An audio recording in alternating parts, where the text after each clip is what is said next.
Welcome to Around Town and Faith Speaks. I'm your host, Dick Patten, and it's a pleasure to welcome you here as we're back now into action and back from our winter vacation, I guess you may say, or a holiday vacation. But I'm really pleased to have with me the Reverend John Hopkins from Concordia Lutheran Church. And so you had a good season, Christmas season, and Santa, I assume, was good to you. Yep.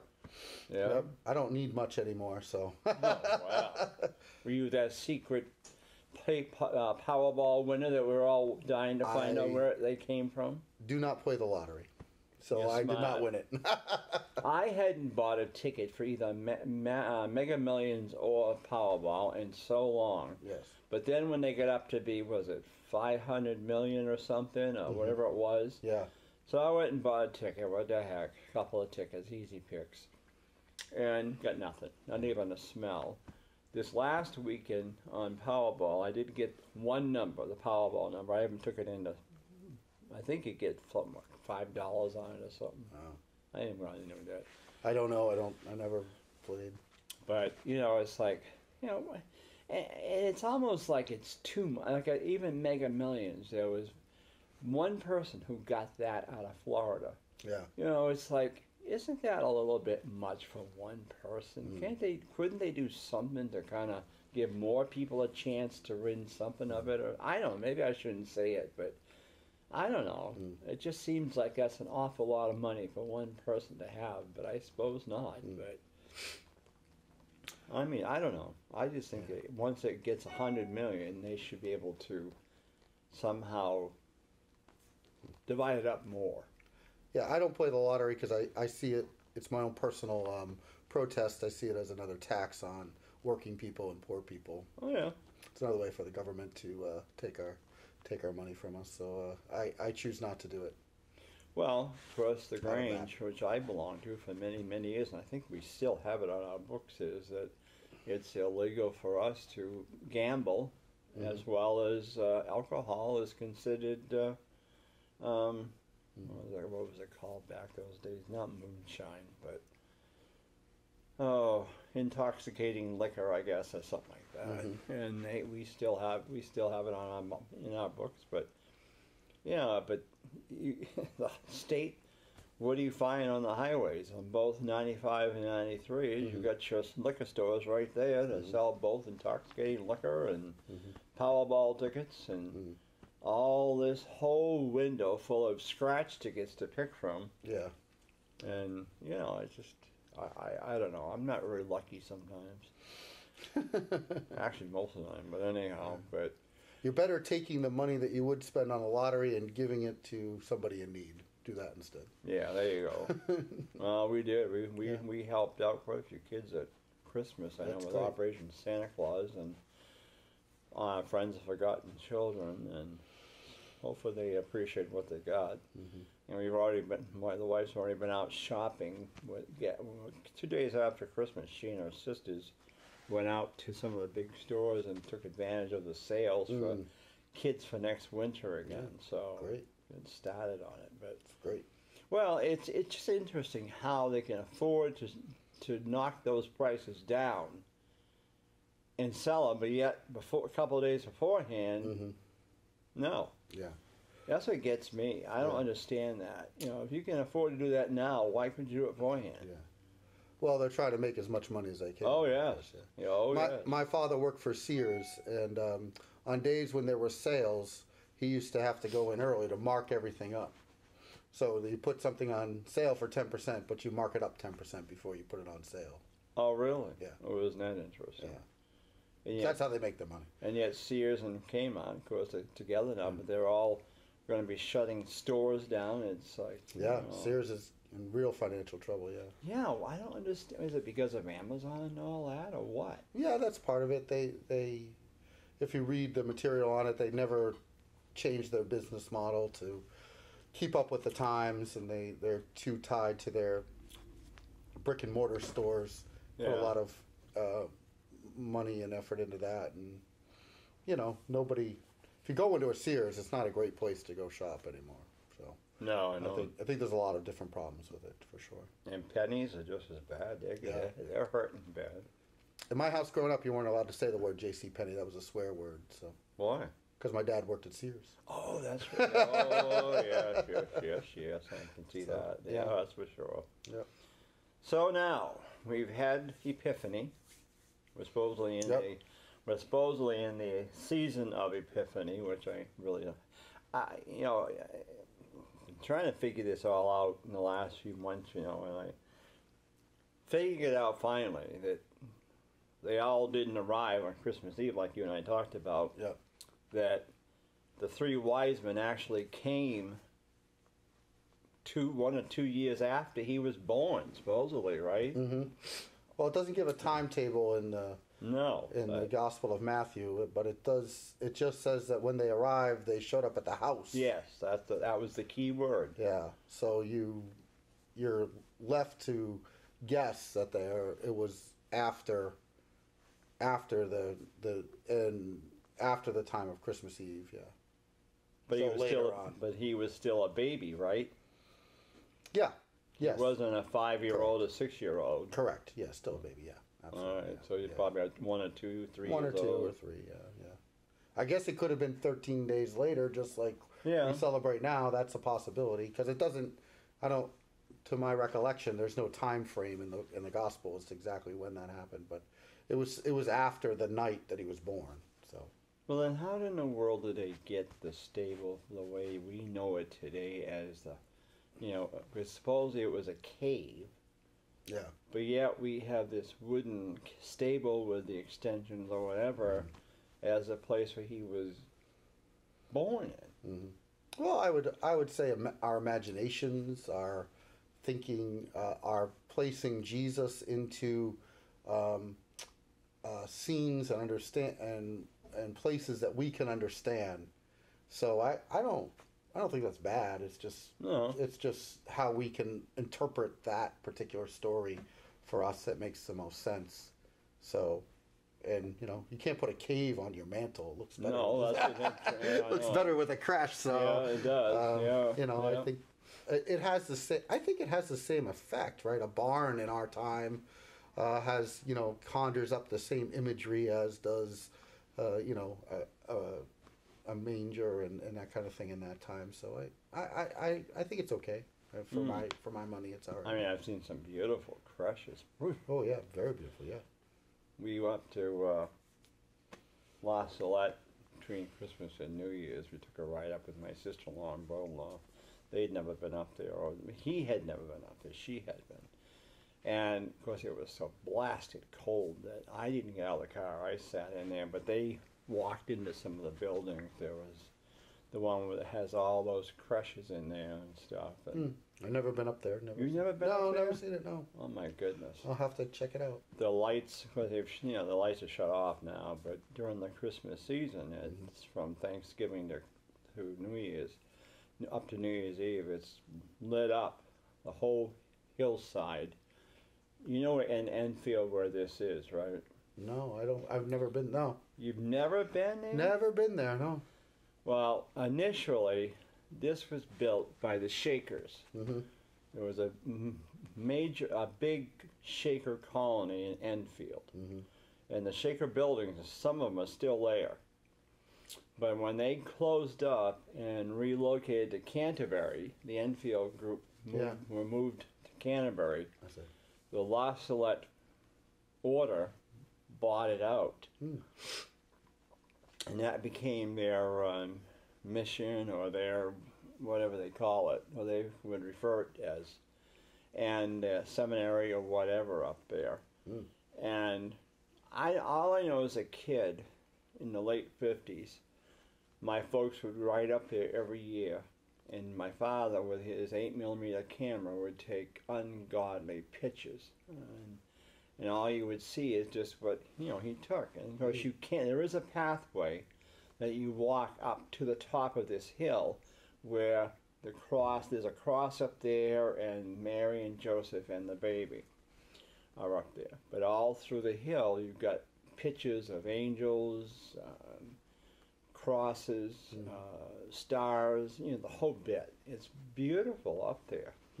There was also almost a situation almost 2 years ago. I don't think it was last year. Oh yeah, I mean when I say last year, I'm thinking 2016 or maybe it was 2015, but somewhere in that area, the Lost Order was going to shut that down and sell it, and there was a major outcry. Oh man. Well, enough money was raised to keep it going, and the Christmas display, so they're still lighting up there because they asked for donations.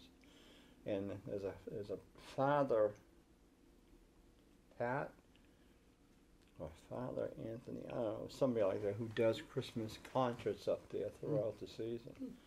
And it is very beautiful. So if you've never been up, I would suggest trying to take a ride up there sometime between Thanksgiving and Christmas. And I'll have to try, yeah.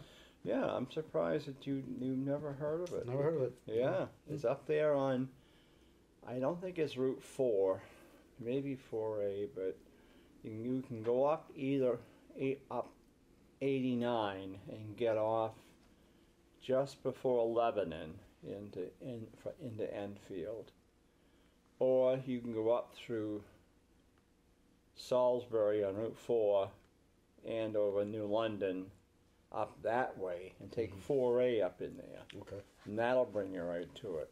All right. But it's quite a place up there. Even in the off season, I guess, just to take a ride up there in the summertime or something, just to get an outlay of it. But anyway, so we were there, and we took some pictures, but it was pretty. Yeah. But the snow was just so deep that you couldn't even walk up the pathway. Yeah. But it's just now that we're in Epiphany, so then in a matter of a few weeks, Ash Wednesday will be here because it's early this year. Yep. February 14th. Oh, it is Valentine's Day? Yep. Okay. Well, yeah. February 14th. Valentine's Day. Yeah, yeah. I thought it was earlier than that. That's 14th, yep, of February.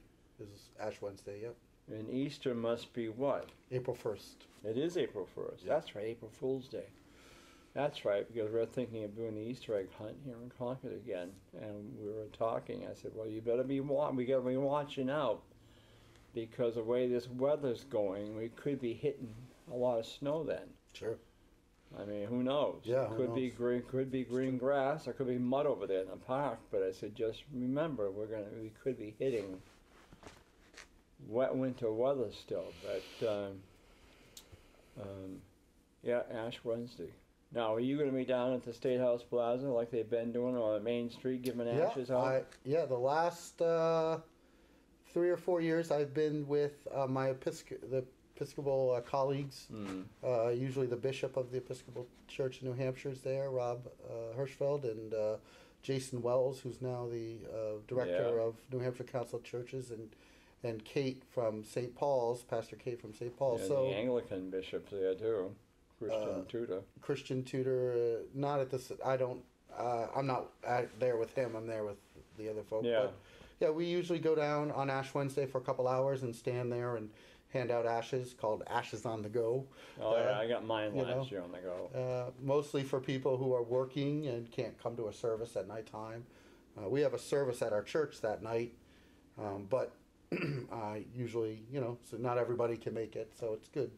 We actually had one woman who was driving a bus for a tour group, and she pulled over the bus and got out and came down and got her ashes to go, and she was like, thank you, I wasn't going to be able to go to church tonight, so this is great. So didn't you ride the bus come down too?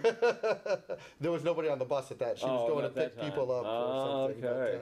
Well, that was good. Yeah, that was really good. So it's a fun, I enjoy doing that. It's fun to be out with people. Well, it's not in the Catholic Church, it's not a holiday of obligation. I thought it was a big deal when I first became Catholic, but it really is not a holy day of obligation for us. Yeah, we have no days of obligation, so. No. No days on our day of obligation for us Lutherans, so. But, then you go, then you're in Lent. Yeah. And. Well, it's the beginning of Lent, right? It's it is. March, the beginning of the season, yeah.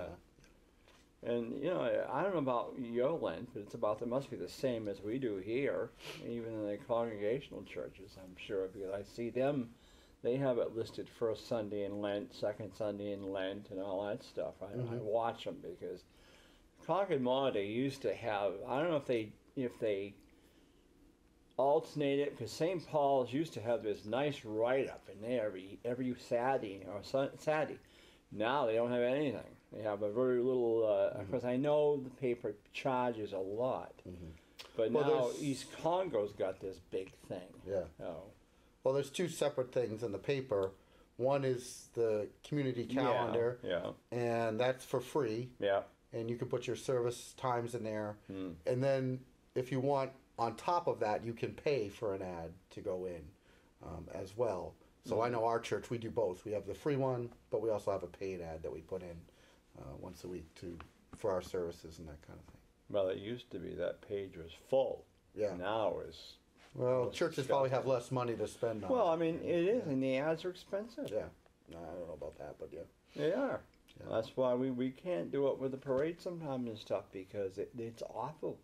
It's like $500 for a quarter of a page ad. Yeah. You know, it's wicked. And but the other thing is, I've noticed over the years too, and I used to read that page. There used to be a Sunday in January, and I think that your church was involved in it.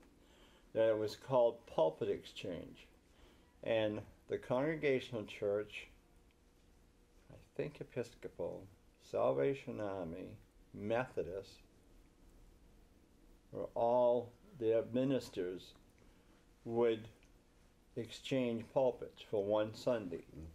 They would come and either do the service, message, or whatever. And I haven't seen that for several years now. I've been here almost 9 years, and it hasn't happened since I've been here. That's never...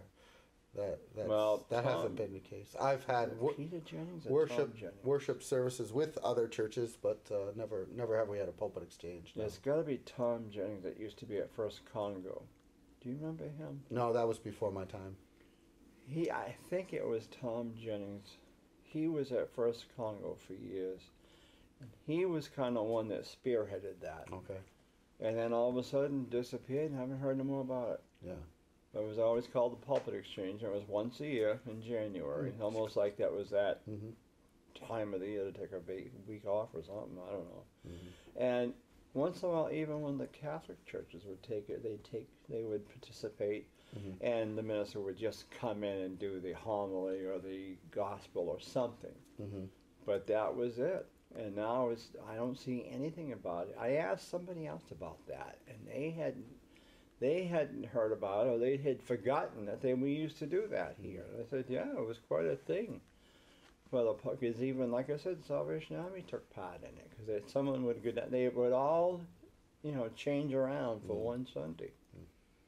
But, no, I just can't believe, because I assume you said just now that you give your ashes there, and it basically means the same thing. You say repeal and repent, or no?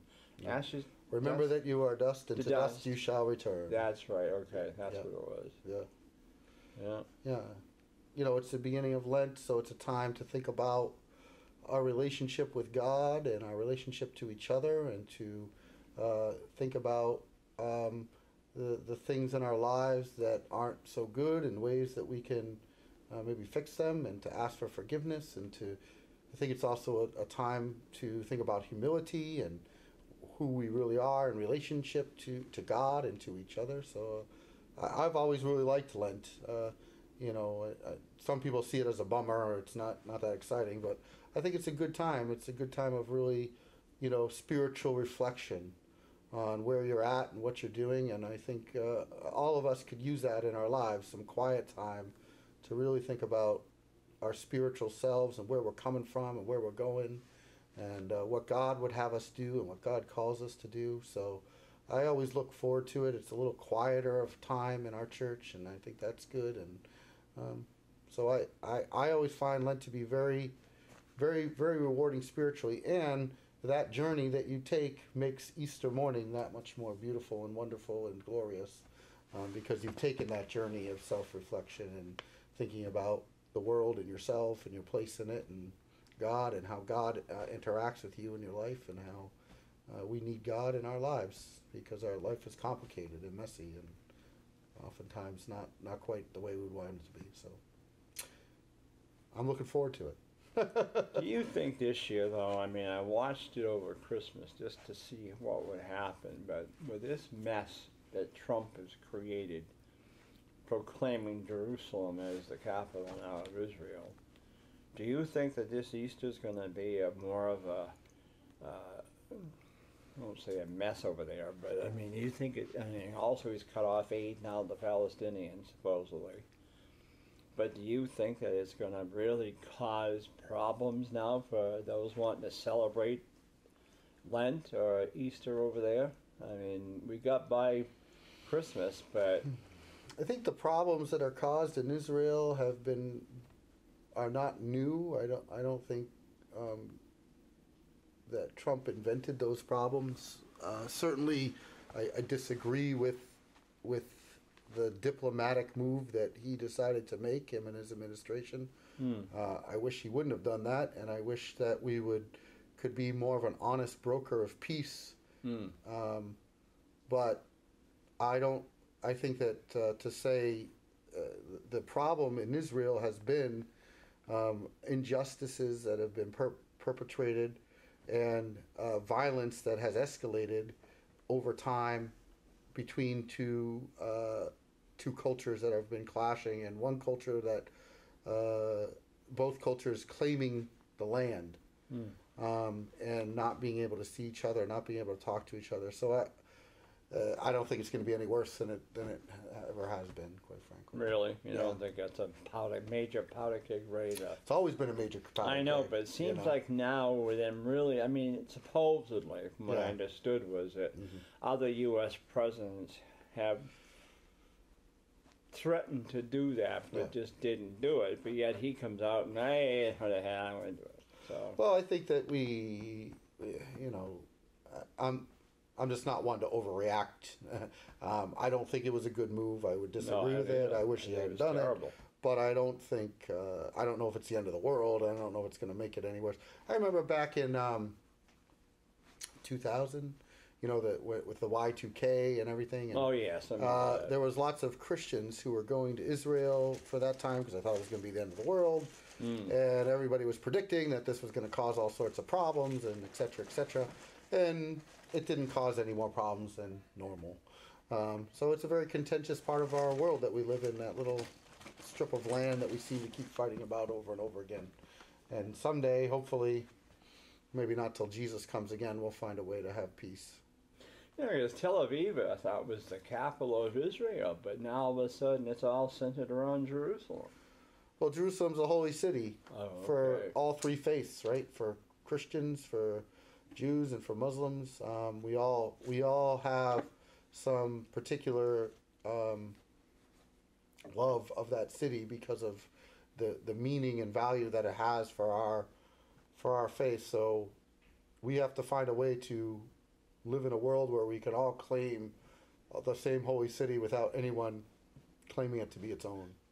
The other thing I wanted to ask you quickly, too, is time's flying as usual with you, but this idea of guns in churches. Now, I was talking with the sheriff recently in Merrimack County, and he was saying that now he wears his gun to churches up to church up there in Tilton, Northfield. And I thought, gosh, I don't know, I just find it, to me, more intimidating to go to church knowing that maybe there's others that wear guns. I don't know, but I would hope that would be one place that you wouldn't have to wear a gun to go to church with, regardless what church you're going to. Yeah. But do you have anybody in yours that has asked about that? No. The New Hampshire Council of Churches, and you probably, maybe you know about this, but they recently had a training in Nashua for churches who are interested in active shooter training, And I wasn't there, but as I understand what that training said was that having a gun in church does not make people safer, and it could. Now, in the sheriff's case, maybe because he's a trained law enforcement officer, it's different. But people like us, that actually doesn't help the situation. And that if there is an active shooter in your church, the best thing to do is get the heck out and get away from the shooter, because we all want to be a hero, but very likely you won't be. So, do you have a pastoral council or a parish council in Concord? Yep. Concord church council. Yeah. So has that been brought up yet at your church? No. I think it came to the forefront in a lot of churches because of the shootings that have happened in churches recently. And there was one in South Carolina, and then there was another one somewhere else where, somebody went into a church and shot people. And maybe we think of that, and hopefully it is. It's a sanctuary of peace and a sanctuary of safety for us. Obviously, we live in the world, and in the world, there's sin, and people are going to do some bad things, but no, it hasn't come up in our instance, in my case, no. I mean, if anybody, to me, it'd be you that would be at really at risk, because you're the leader of that church or that congregation. Right. I mean, you're right. If somebody ever came in there, there'd be dead panic, and I wouldn't know which way to get out or which way to go or help or whatever, And it's like, the idea of somebody knowing that somebody's there, or more of them are there with guns, I don't know. I just don't know what to think about it. Yeah. Well, it's a horrible thing to think about. It's an unthinkable thing to think about, right? Because, again, I think when you go to church, you're going under some expectation of safety. And to think that place would be defiled with violence is a really horrible thing to think about. But I would say for myself, I can't speak for everybody in my congregation, of course, but I would just say I'd rather die than continue to add an ounce of violence back into the world. I know. So if someone came into our church and wanted to shoot me, I guess I'd have to go down. Well, all I can say is I hope they stay safe. I'll Yes. stay safe, because Me it just scares me, the thought to think that I'm going into a house of worship and somebody's going to have a gun just sitting there waiting to play with it. But still, Let's hope it never happens, let's hope it doesn't either. or anymore. Well, good. Well, we're coming to a close of Around Town, and Faith Speaks, and I am so happy that you agreed to come on today, last minute, and you're just so good to talk to. You're so easy to talk to, and I mean, it's just you always have that ounce of advice that all of us don't think about. That it just gives us something to think about, and a lot of them just talk over your head, but you come right down to earth, and you really, give us some things to think about. Well, thank you for having me, and thank you for doing this great show. It's always fun to be here. I appreciate it. But I appreciate it, so thank you. Thanks, Dick.